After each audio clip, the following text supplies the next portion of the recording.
So I'm going to tell you a little bit about our experience with homeschooling. We've been homeschooling now for 9 years. My son Shane is 14, just finishing up 8th grade. It's hard to believe. And we've actually been homeschooling him since he was in kindergarten. We did not live in St. George at the time. The area where I lived was a little, had different requirements, but I will talk about more about with St. George. So my thought is, when we decided to homeschool, I was so excited about the idea of homeschooling. It's great, it's gonna be exciting, we're gonna take charge of our son's education, and then kind of the panic set in. It's like, wait a minute, I have to take charge and figure out how to educate my son, and how am I gonna do that? So in my former life, I was a project manager, so I had to kind of go back to my old skills of, I need to sit down and make a list, because otherwise it kind of got stressful figuring out where to go to start. So the first thing I did was I said, okay, I have to jump in with both feet and I need to commit. That means contacting the school district and actually saying those words, my child will not be attending public school. It's really kind of a line that you're crossing, but it feels so good when you do it. So for Washington County, what you need to do is give the school district a call. You can look up on their website too, they'll give you some information. I found it was just easiest to give them a call and say, we're gonna homeschool, what do you need us to do? Basically what they have is a simple affidavit to fill out. They'll either send it to you, or they will tell you where to go online and get it. You fill it out, you do it once, and that's it, piece of cake. So now that you've made the leap and you've decided, okay, it's official now, we're gonna homeschool, now what do? Well, you kind of have to figure out what you're gonna teach. And the way that I did this, and this is actually something that I continue to do every year, is I have to figure out what subjects I'm going to cover. So I literally go on the internet and type out what subjects are taught in kindergarten or whatever grade he's going to be in.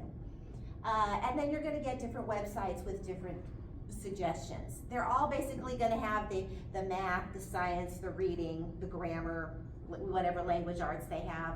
But at whatever level, they give you an idea of what's being taught in public school for that grade level. It's not the holy grail saying this is what you have to teach, but it gives you a starting point, okay? That's what I really needed, was just a place to start.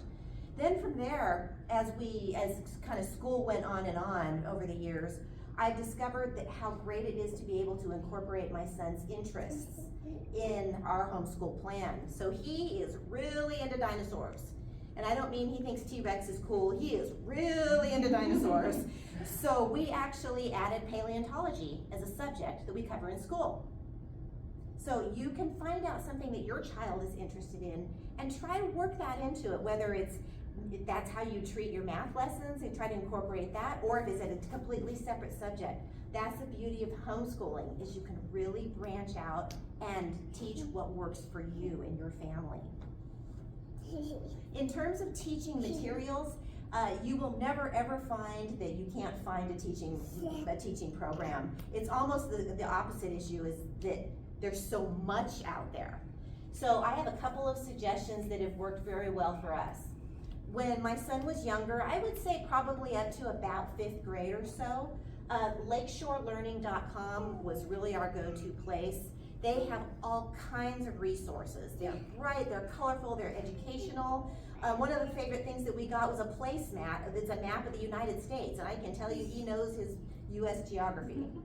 So they have all kinds of fun learning materials. They also have books, workbooks that you can pick and choose from there as well.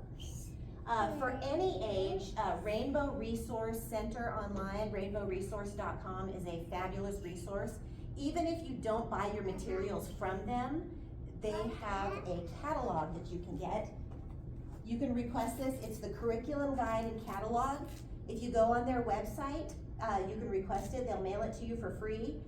I highly suggest, if you're gonna do this, get the paper catalog as opposed to trying to look at it online. There is something valuable about having that page dog-eared and going through and being able to find what you need.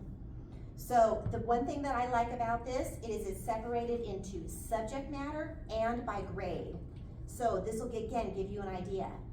If you have a child that you think is in a particular grade, do not assume necessarily that that's the grade you have to go into. My son in 1st grade was doing 4th grade math. We just finished in 8th grade high school physics. You need to just know where your child is, and then you can tailor the education to whatever level they're at for that particular subject. Again, another beauty of homeschooling. So, what else do I have? Oh, there we go. You'll also want to set up some kind of a learning space at home. It can be anything. It can be the dining room table. It can be a desk in your child's room. That's what we do. My son, we set up a desk in his bedroom, and that's just where we do school. When we do school, I literally bring in the chair from the kitchen table, plop myself down, and we do school right there together. Some kids are needing to have a little bit more variety in their day. You might find you're doing math in the driveway with chalk. You know, whatever works for you, wherever works for you. Again, the beauty of homeschooling. So these are, I think, really 4 good places to start. There's all kinds of other topics that we could talk about. Financial assistance. I'll just mention financial assistance. It is worth checking Open Ed. It's OPENED, one word. OpenEd.com. They have financial assistance for homeschoolers. You have to go through a few hoops to make it work, but once you figure out their process, it is well worth it. I think it's around $2,000 a year. Helps with your textbooks, it helps with your pens and your paper and anything else you need. So that's really the starting point that I have to share. Is that okay? Okay, so I actually like microphones. I have the power. I'm just kidding. So, my name is Brenda Haws, and I have been homeschooling since 1997. My oldest is 33. We started homeschooling when I found out that it was time to enroll her in kindergarten, and I was like, no, wait a minute, what? And anyway, so we started homeschooling then. I have 6 kids. I currently have 6 grandchildren. My baby, so as I said, my oldest is 33 and my baby is 20, and we just watched his graduation ceremony last night at Dixie Tech. So, and he's headed to Utah Tech with the credits and stuff that he got from there. So it's been fun watching my kids develop. It's been a journey, I'll tell you what. Oh my goodness, like I really thought that homeschooling would, I don't know, keep my whole family safe from all the problems of the world, you know? That did not happen. We still had all the problems and all the things, but because we were so close-knit as a family, like I feel like we worked through things better on a different level, and I would not change it for the world, even though it was not something I was planning and didn't think I would ever do anything like that. So I am going to share, I actually thought, so I have a tendency to skim, not read. So I read 15 minutes, not 5. So I'm going to crunch this down. Who wants to keep me to time? Who wants to okay, Brenda, your 5 minutes is up. You're probably fine, Brenda. Take it away. I'm so sorry. Oh, yeah, I'm just snagging your time. But you did such a good job of staying at I wasn't sure. I was just concise. So I do have 7 steps. If you're going to start homeschooling, these are the things that I recommend. And I've worked with a lot of people across the country over the years. I have a business that helps people start up.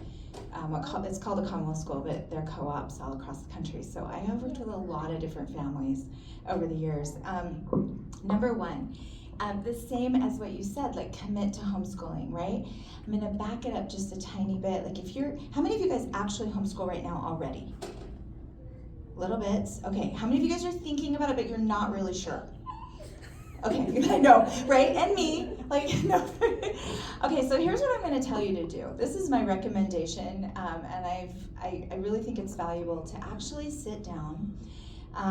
My worldview is Christian, so I come from a prayerful background, so just translate that to whatever you need. But I really had to sit down and pray about what I was doing and why I was doing it. So if you're pulling kids out of public school, or if you're just considering starting homeschooling from the get-go like I was, really sit down and go, why would I do this? And my suggestion is to free write it in your journal or something, and then put stars all around it so you can find it later. And you're gonna say, well, they're struggling in school. Maybe it's academic, maybe it's social, maybe they're being bullied, maybe it's that their full intelligence is not being used or being tailored to. Whatever those reasons are, write those down so you can remember them, because homeschooling is hard. Raise your hand if you know that homeschooling is hard. Okay. And homeschooling is a joy. Raise your hand if you felt some of that. Okay. It is both of those things. And in the joyful moments, there is nothing you would rather do. Like, it's like watching your kids learn how to crawl and how exciting that is, or learning to take their first step and how awesome that is. It's the same thing when they learn how to multiply fractions, or they write their first little essay, or whatever it is that they do. So all that joy comes along with homeschooling, but so does all the hard stuff. And my recommendation is to write that down so you can go back and read it again in the hard moments. Why am I doing this? Oh, I'm gonna ruin my kids.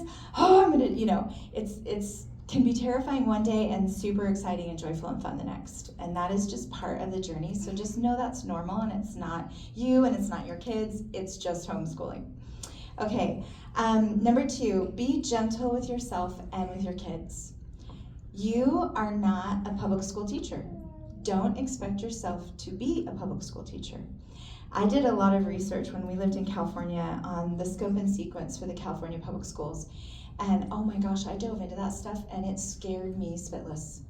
I was like, I can never do this. This is never gonna work. And it's true, I could never do that. And neither do the public school teachers. That's what I found out later, is that they pick and choose off of that list that they're given by the district or the state or whatever, and they accomplish as much as they can, but they do not do all of it. So if you're a person who's like, we like to do things from A to B, like infinite, like, or A to Z, right? We're gonna start this, we're gonna finish it. Know that even in public school, they don't, quote, finish it. And your measurement as a homeschool parent is not whether or not your children made their way all the way through the workbook. It is, are they grasping the concepts and loving what they're learning? Are they enjoying it? Are they having fun?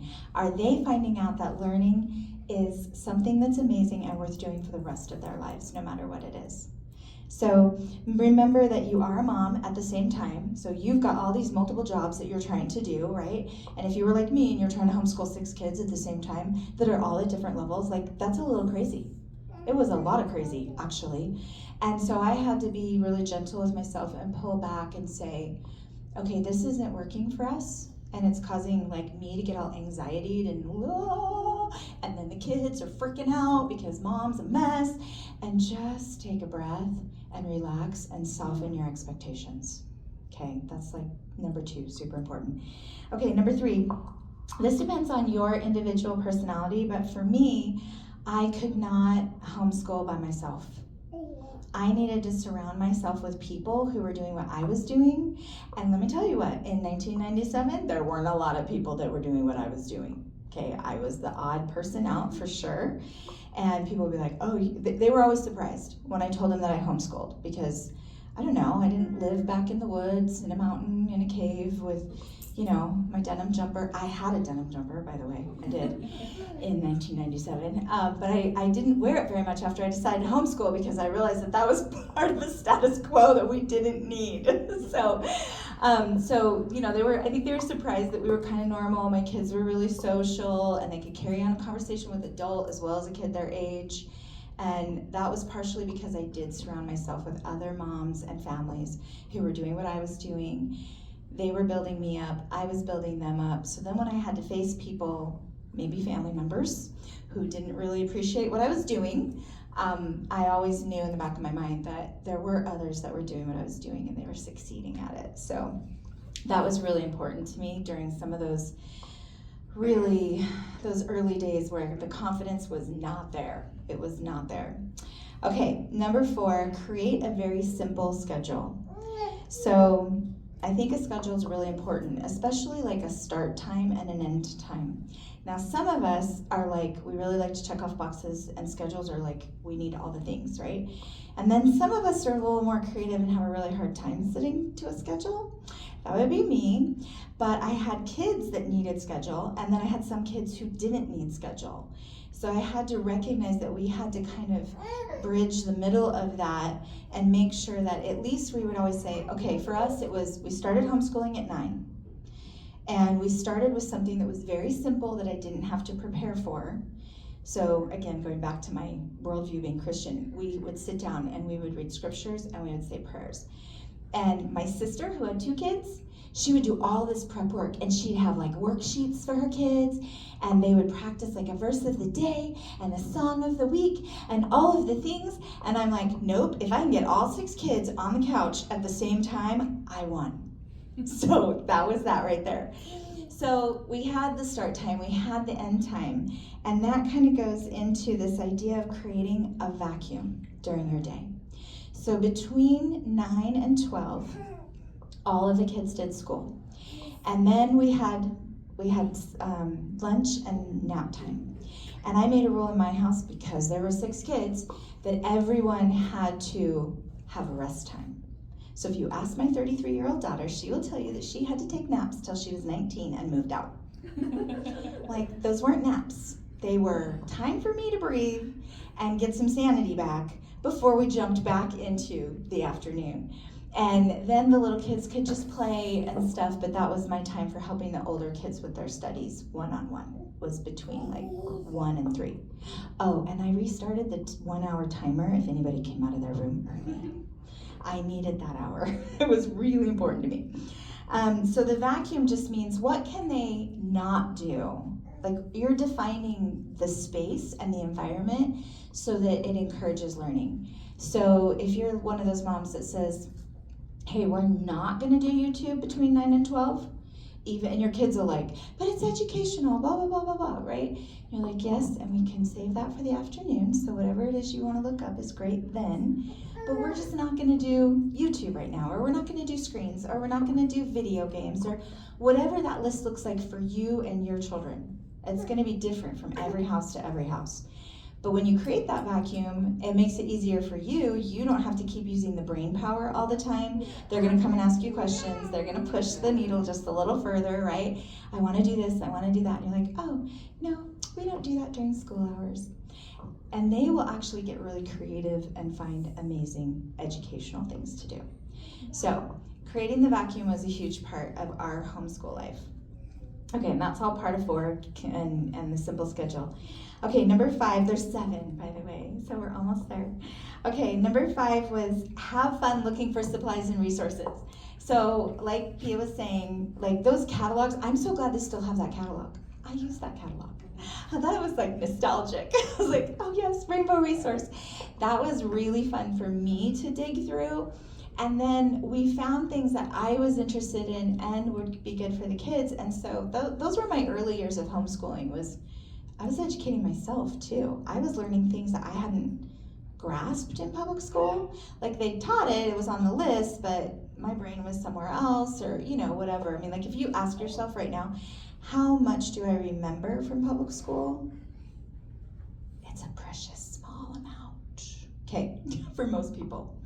So, and that's because it's somebody else's schedule, right? And it's somebody else saying you need to learn this. But if you can incorporate, like you were saying earlier, what your kids are excited about, that is a whole new deal. And they will be passionate and inspired about their learning. So have fun, you have fun, have the kids have fun.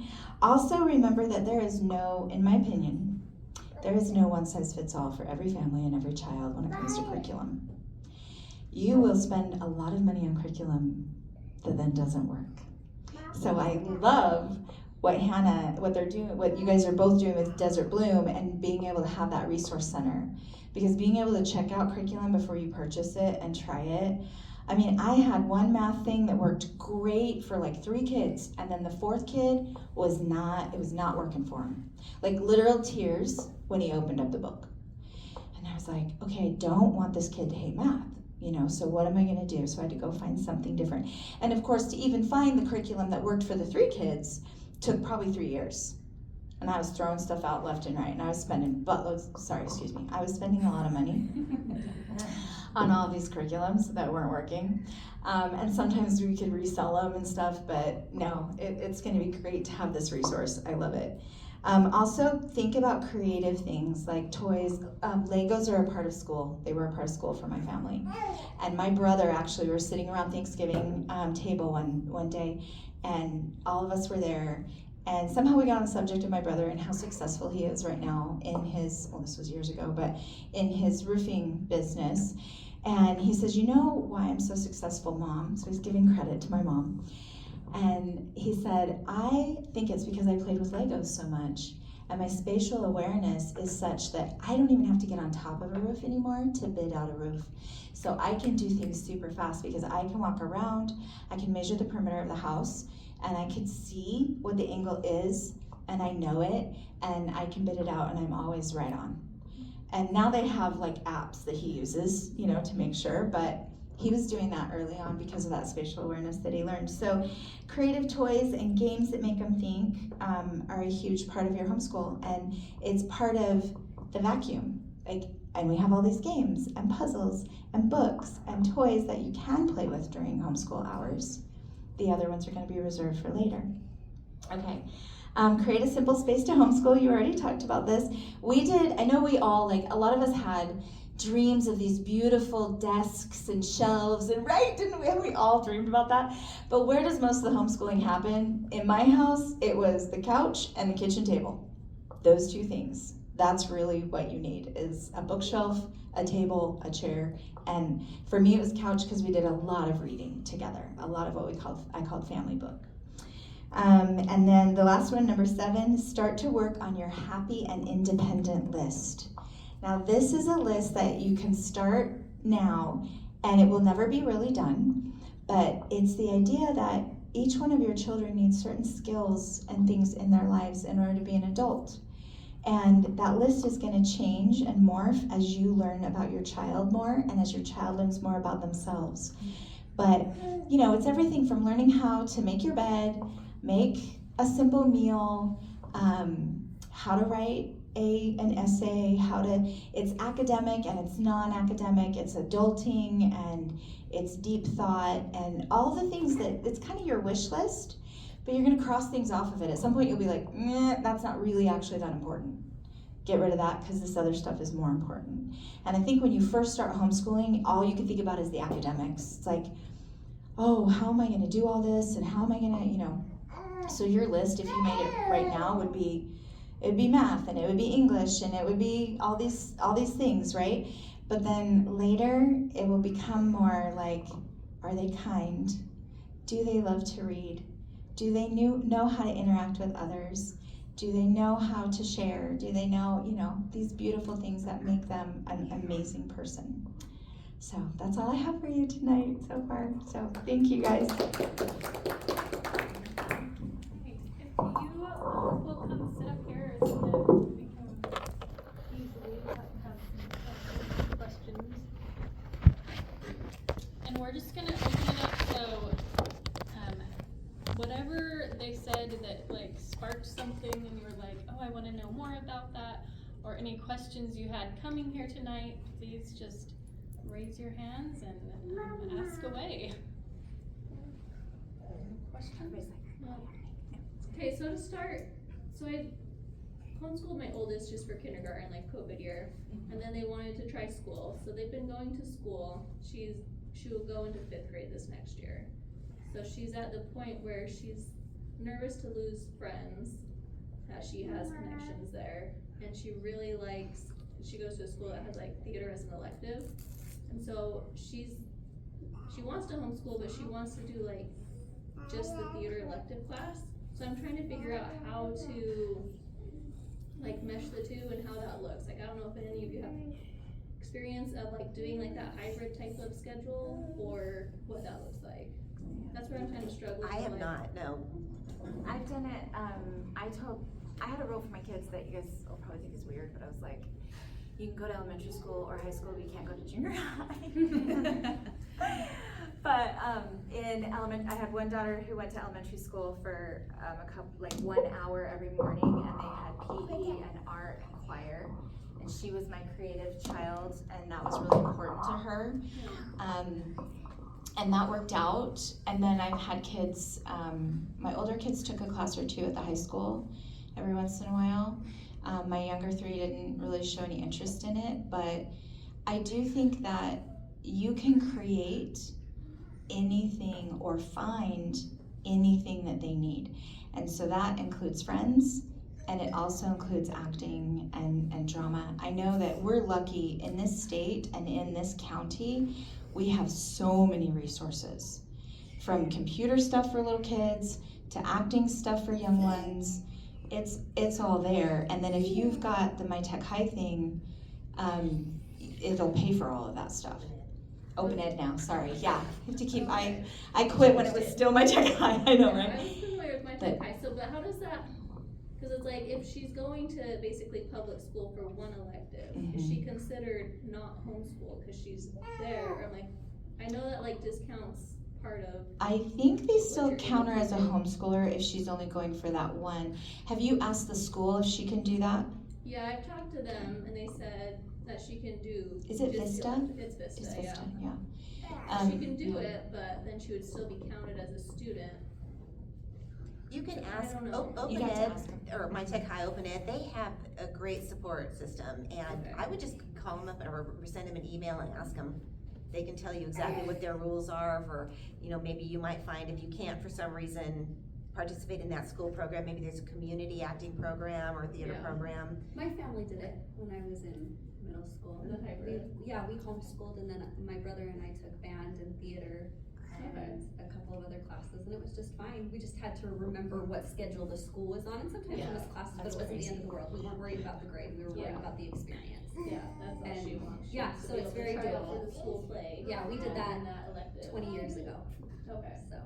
And one of my sons did it, I can't remember which one right now, but they did do what they called concurrent enrollment, but so they were in Open Ed and taking like one class through Pineview High School, which then they took they used for the college concurrent enrollment class. But technically he was well, if you're with Open Ed, you're not technically a homeschooler. Yeah. You're technically a public school. So what they're gonna do is they're probably gonna give a portion of that money to Vista, Yeah. and then they get the rest of it. And it will count as one of your classes on your list with Open Ed, on your registration list, Okay. likely. You can do up to 2 classes at a public school and still be with Open Ed. If you don't want to do Open Ed, then you don't have to worry about that. You can just do it through Vista, and I know they're a particularly good school to work with homeschoolers. So, Okay. yeah. Good. And Open Ed is Mattauch High. Yeah. Yeah, sorry. Yeah. Used to be my tongue guy, but yeah. The hardest part of that really is gonna be your schedule. Yeah. That's gonna be the hardest part. Once you get it figured out, it'll just take you a couple minutes to figure it out, and then Yeah. it'll just be about running her back and forth and Yeah. and to all the theater rehearsals, right? Yeah. That'll be great. Other questions? Thank you. So I think my biggest thing so far, because I've known that I've wanted to homeschool since before we even had our first. We have 3 now, but none of them have started school yet, so I haven't actually started, and I've gone back and forth, because she wants to go, my oldest, she wants to go to school. She's just really social, and probably just like your daughter, she wants to be able to do all this stuff, and I've just thought, well, sometimes I like give in and think, well, maybe that'll be easier, because I don't know, like, it's overwhelming the more kids you have, and they're all so tiny, and like, how do you even figure out a structure that will work when you have, this one, and then you have the 2-year-old, and then, they're not in school yet, and they need so much attention, and so being able to make sure that the one that needs the schooling at the time gets the time and attention that they need, and how do you, I've tried to picture it and figure it out, and I haven't yet. So, It's easier than you think. okay. It really is. I mean, like I did it with 6. Yeah, exactly, And the hardest like, time was oh. when I had babies and teenagers, Uh-huh. because they're like 13 years apart, right? So when Andrew was 3 and Janessa was 15, before she could drive herself, Uh-huh. then it was hard. But when they were really little, it was just, kindergarten, when you look at it, kindergarten isn't gonna take you more than an hour a day. That's kind of what I thought, So, and I thought, I wondered, am I just The rest being of too it optimistic, or? It's the same as what you're doing right now. Like, Okay. it's just, you're managing and you're doing the baby thing, and in between the baby thing, she wants your attention, and that's what it is. It's just you giving her attention and playing fun kindergarten-y games. Yeah. Like there's no pressure for academics really at that point. And you can watch her for signs that she's ready for more academics or less. You know, I had one kid that learned to read at 3 and one that learned at 9. Wow. So just because they're completely different brains. And luckily I didn't push the 9-year-old. He actually now, he puts as many books into my Kindle account now as I do. So, and he's 27. And I there was a time when I was like, that kid will never read. He'll never read. You know, and now he loves it. And he found something he's passionate about in his work and his management and all that stuff in sales and so. But yeah. I thought of kindergarten as my figuring it out year. Yeah, I remember you telling me that. Yeah, it's one of those things that you start the school year and you think, okay, it's kindergarten, I have to do everything perfect, and you really don't. It's if you, for whatever reason, don't feel like you did a good job, oh well, you change it and make your adjustments for the next year. You haven't ruined them for life. School is still gonna go on and you'll be just fine. So kindergarten is just a figuring it out. We tended to get like little workbooks. Lakeshore Learning has little math workbooks, for example, and they're fun things. So you do it, they do a page and then they get a sticker for finishing that page, and then it has a little map, so they want to get all the stickers to finish that. Something like that I found. I don't have more than one child, so it's a little harder for me to speak to this, but I remember there would be many times he would sit down and I'd say, okay, now you know how to do this, and he'd work on it by himself for 15-20 minutes. And I could leave the room and be right outside the door doing something else. As long as he knew I was in the vicinity, he didn't care. And then I would come back and check on him, how's this going? Reading together was part of school time. So there's things that you can do, and you might find that she's able to do little things on her own too. Yeah, a lot. Like you were talking about Lego building. Yeah. You can do Lego building on your own for a little bit while you're feeding the baby. So, you know, there's. Well, that's one of the things too, is I wondered how much do I need to change, because we actually, she's used to doing educational things all the time. Like her whole life she's been learning, and like, so maybe her whole life has been preschool and kindergarten already, and so I'm like, okay, so now I need to start something structured, but I don't know how But to you do don't that. have to be structured. Like you don't have to be so structured. Like you're feeling pressure, but where's that pressure coming from? It's just me. It's and it's our culture. Yeah, it's because you I grew guess up in that's public true. school. Yes, I grew up in was public very school. structured. I had, that was what school looked like to me. I grew up, most of us, that's how we grew up, and we think that is school.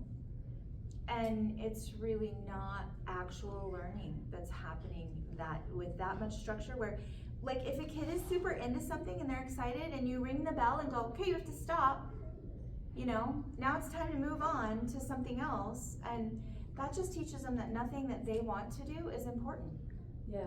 So I like that. just Thank you for that. let it I think that's happen. really It's important. scary. I know it's scary. That's why I had to surround myself with all these other people that were doing the same thing. Yeah. Tell me this is gonna work out. I know. I know. And it will. It will. It does. It does. It is helpful. We've been friends now for, I don't know, like a year, and she's super, super helpful. She's always sending me great information, but I still am like, I don't know if I'm ready. You're ready. Yeah. Take the just lead. scared. Take the lead. Yeah. Call the school district. She's not coming. Yeah. Okay. You can do it. I know I can. And you'll gain, I'm telling you, after kindergarten to me is the perfect age to start, because you're starting from the ground floor and you learn, and then the next year gets better, and the next year beyond that gets better. And as she gets older, she can do more on her own. Your younger kids will be getting older too. Save all the stuff that she did so you know what to do for the next one in line.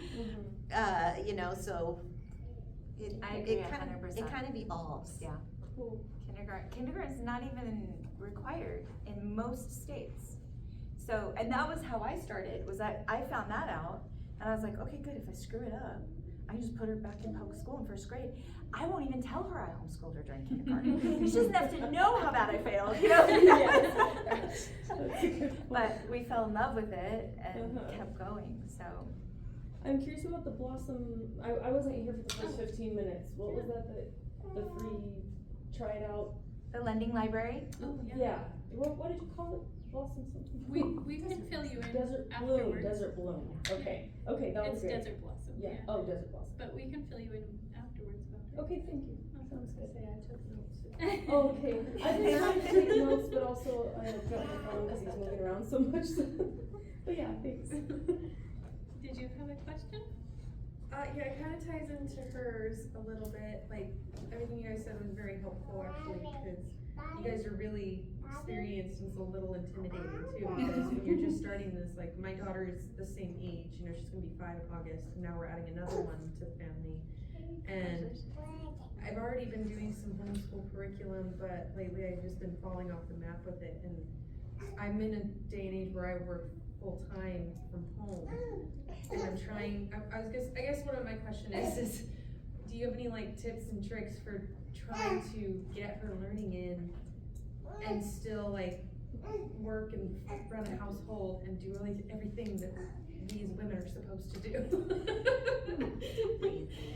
It seems impossible, and it's like you said, it's really, it can feel really pressured, and I wanna make sure that I'm not screwing her up in her first stage of school. Is there any way, so when you decide to start school, just, okay, officially, whatever month it is, August, September, whenever you decide you're gonna start your year, can you take a couple of days off of work?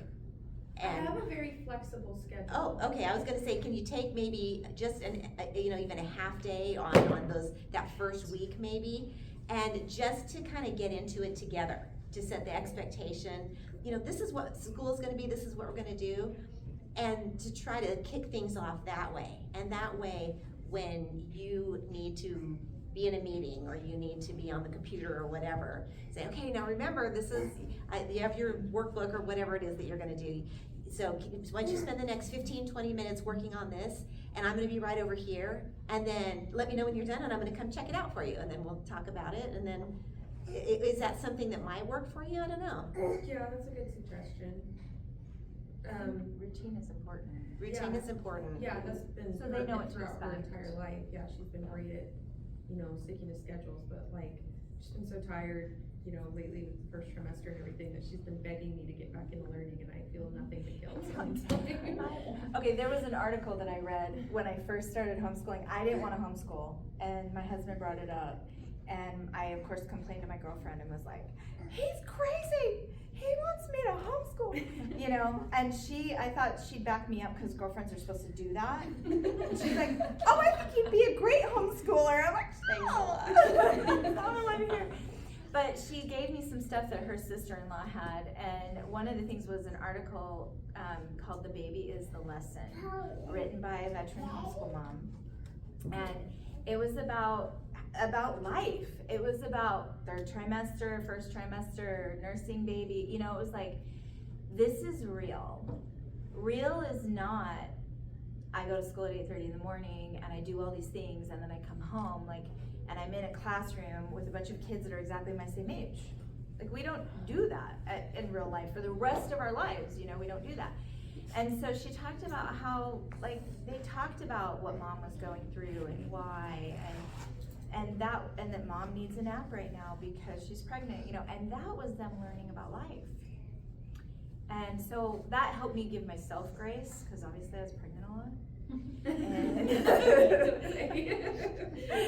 And nursing babies a lot, and a lot of diapers. But yeah, they learn to be really good at their siblings, and they learn to be really good with mom, and so it's an important piece. So don't skip over it because it feels like it's not school. Okay. Because it is a part of them, like that list I was talking about. Hey, I want them to know a little bit about what it takes to grow a baby. It's a lot of work. It makes my body tired. I need a nap, you know? Well, and then maybe something, like if she feels like she's missing out on learning, I just thought, like, my daughter, she loves learning too, but she's never specifically said, oh, I want to learn. She's just always asking questions. She's always, but like my husband and I have always made a point to really answer, really talk, like really, you know, and so maybe, like, if she's has questions of, well, why are you so tired, or why are we not doing this, maybe like really give her like a full answer, like teach her in that moment, you know what I mean, as opposed to like, well, mommy's just tired. Not But just like, a short-sighted kid. Yeah, not just a short-sighted, she's just a kid, she won't understand, because they do understand. Yeah, they do. And they love to receive. And so that's one of the reasons I feel like maybe my daughter hasn't complained yet about like, why are we not doing school? And so anyways, like hearing that and then connecting with what I already know about her, maybe that will be helpful. So she's getting answers that help her to really learn about the real life, you know, and I think that's like really important to remember that is real life. And I've noticed my girls they love asking questions and then doing what they see and what they learn from me, and they play it out with their babies all day they long, mimic. every day. Yeah, they're such and good they're mimickers. taking care of them like better than I do already. They take care of their babies, you know, because they're. As life progresses for all of us, it just feels like a juggling game. It's just like, how am I supposed to do all of this? And I'm gonna tell you, and I'm sure you'd say the same thing, like, well, and maybe my problem was the 6 kids, okay, but, you do have to give up some stuff. You cannot, like what you said, like how we're supposed to do all the things, you know? And my experience was I could not do all the things. And so there were certain shortcuts I took, like all the toys have to stay in this room, so when somebody walks in my house, it doesn't look like a bomb went off, you know? All the time, like, and the toys didn't always get picked up the way they should have, even though I'm trying to teach them to take care of their toys and take care of the house, but you know, there are just times, and so you try to maneuver and manage things in a way that you don't have to do all the things all the time, and also you have to have a different kind of management system with your spouse. Like, you're doing all the teaching and all the mommying and all the food and all the you know what I'm saying? Like, dad can definitely help, and dad can be the principal of the school and he can also make dinner 3 nights a week, you know, even if it's pizza or whatever you guys decide, but you really can't keep the house clean and do the homeschool, I feel like, and have a lot of kids. Especially if you're in a pregnancy or a nursing phase. Yeah. It's a lot of work. One thing that helps me when I get stressed and trying to figure out how to manage the different things, as I mentioned in the beginning, is I have to have a list. I have to have a plan, and that's just who I am. I'm like that too. So There's get a catalog. planners in there, It's like, right? oh, there's Isn't there? planners Yeah. in here. They can help you get yourself organized. Like, oh, okay. Figure out, if you can, take a day or whatever, figure out what it is that you want to teach. If it's like, I want to cover this subject, are there subjects that you want to cover? And think of how you want to do it. I think once you figure that out, you can figure out how to work it into your day. Okay. But I think right now you don't know what you don't know. You don't know how to do it because you don't know what it is you want to do. You just get overwhelmed looking at it. Yeah. And you're like, Figure out what it is you want to do first, if you can, and say, okay, how might I work that into my day? Something that when my kids were little and we were starting, instead of thinking of what I wanted to teach, I asked them, what do you want to learn about? And so, for instance, one of them really liked animals, and so we just went to the library and picked out books about animals, and then throughout the week, when I had time, we would read a book about animals, and if that led to more questions, then we could look up a video about it, or a little website, or things like that, it helped to let them lead where they wanted to learn, especially at that younger age, because maybe they're not into math yet, or learning the sounds of letters, but they can get to that eventually. yeah, and she's excited about a lot. Like, we do a lot of activities together, whatever we can fit in. But So it's that's just part of like- school. Yeah, and It's I, also- like, yeah. you guys made me realize that, but it's just like the sitting down with like worksheets and books and That we stuff like think that. is the only way to learn. The curriculum part is very- From our Then public you don't school have culture. to. Yeah, it's whatever works for you. Okay. And it's usually a combination of both. Yeah, my son learned how to spell. We had foam letters, and he would sit in the bathtub, and we'd stick the foam letters on the wall, and he learned how to make words, and so whatever. I wanted to, go ahead. Oh, no, I was gonna change the subject. You No, go that's ahead. fine. Oh. I was just gonna ask if anyone on that side of the room had Oh, okay. questions. My situation's kind of a unique one. My husband really wants me to homeschool, and I've never wanted to. And we've homeschooled for 2 years now. And I also work, which adds another level of difficulty. So how do you, I guess we've kind of been talking about it, but how do you teach someone fractions, teach someone addition, take care of a baby, and be pregnant, and work, and do all your house stuff, but still have time for hobbies? Like, do you just not have hobbies or take care of yourself? But like, how do you do it all? Something has to give. Yeah. Yeah, something has to give. I think you said it well, is you need your husband's support. You need to make it clear, it's like, there's only so many hours in the day. I need help. See if you can divide some. I'll homeschool you clean. Yeah, see if there's a way that you can divide some duties, but you need help. Yeah. I could not imagine doing all that I do and working full-time and being pregnant. And I mean, it would be a lot. It really would be. I would feel overwhelmed. I can see what you're saying, but I think if you guys can work out a plan with the two of you about how you can work together and be partners, maybe you can figure it out. And we have this year, a lot of the time my husband has been the one homeschooling while I work. And it just didn't go like I expected to. Like after our years of homeschooling, people were like, how did it go? I'm like, oh, not very well. Like my kids learned, but I feel like we didn't spend enough time homeschooling as we should have. And maybe I just need to get over the fact that it's not 8 hours a day, it's not even like 1 hour a day, but they're still learning. Yeah. So maybe I probably just need to get over challenge your definition of what school is and what learning time is, and see if when you ask yourself those questions, what comes to the top and how you might change it. Because honestly, I feel like it has to be fun for you too. If it's not fun for you, this is not gonna last. And so if you guys feel like it's the right thing for your kids right now, find a way to find some joy in it. For him too, he's probably feeling overwhelmed as well. So, I don't know if any of you guys are familiar with the color code, but I'm a yellow. So everything had to be fun. So not everybody has to have it be fun, but I do think you need to enjoy it. So if you don't enjoy it, how do you get to enjoy it? So like I said, when I went through the catalog and stuff, when Janessa started kindergarten, it was like, what do I want to learn? And one of the things that I chose that I think I got from Rainbow Resource originally, but then I found the other website, was from BF Books. It's a Christian-based curriculum, but it was early American history. And they had a teacher's guide. So here's one of my tidbits on how to make it fun. So everything comes with like the teacher's guide, and I tried to do the curriculum, which had these beautiful books that were all individual kind of children's books that they could read and enjoy, and then it came with a teacher's manual. And the teacher's manual told you what you should do as a teacher. And they should be writing, in their little notebook, and they should be memorizing, da-da-da. And I hated it until I finally gave myself permission to throw away the teacher's manual. And then we snuggled up on the couch and we read Leaf the Lucky and Pocahontas and all of these beautiful books that were about the early founding of our country.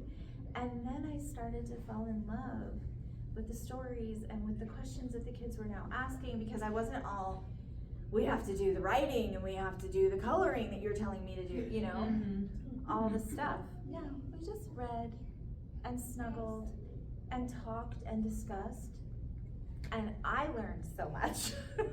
What I get most out of it is the discussions. So I'm able to be with him for his lessons. I don't have to say, here's a book and I'm leaving. So we actually do the lessons. I'm in the same room, we talk about it. I love the discussions. If the discussion tends to go off topic into something he's interested in, great, let's just move on to that. We'll come back to this other thing later, maybe. But the connection that he and I have because of doing those lessons together, to me, has been priceless. The relationship the relationship that he and I have together because of this is priceless. We are like that, and I wouldn't trade it for anything. It was hard getting started, but once it was like, I started looking at it, we're in this together. We're really in this together.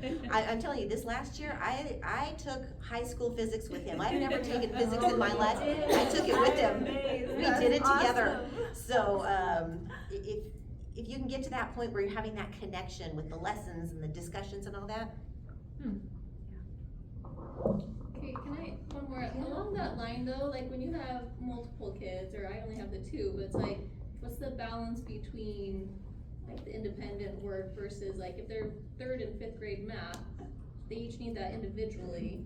Are you Don't splitting have your them do time? math at the same time. Have one do math in the morning and one do math in the afternoon. If you're gonna take the math, it's like if one of them needs a subject that needs help, plan an independent study for the other one at the same time, so that you can work on this while I'm working together with you on this, and then switch. My mother-in-law homeschooled 7 kids, and her way of doing it was each student had a day. So each of her children had a day where she would focus specifically on, their personal stuff. And the rest of the week, they're just independently working on that. Yeah, and she would help them as she could, but, mainly afternoon time generally was one student's day. And you do group stuff when you can. Yeah. So science stuff, like you do little science projects together. Even math stuff. If History, you find do stories friends together. and commonwealths and co-ops and online programs, there's so many different things they can, at the schools, I have been working as a substitute teacher at the schools, and it's just fascinating. Most of them are just using computers for math. There isn't real lessons going on. They're all just using their computers and doing, Alex and, Yeah, games and. yeah. That's all what different. I was gonna say. It might not be like the most popular response, but I've found the more I can automate it, like the more I can find something that they can do themselves, which oftentimes is on the computer or has some computer aspect. Like with the good and the beautiful, they have for math, a lesson that teaches it, like it's a person teaching it, it's recorded, and then they do the workbook. That helped me because then I didn't have to be the one teaching everything. Yeah, and there's no shame in it. There's, there's a million different ways to learn something, and as long as it's a way that you're both enjoying and it feels good, it's the right decision for you guys, and it's totally fine to delegate your learning elsewhere too. All of those things. I firmly believe homeschooling is just an extension of parenting. It's just, doing more of their learning, in the way you choose instead of letting someone else choose. So,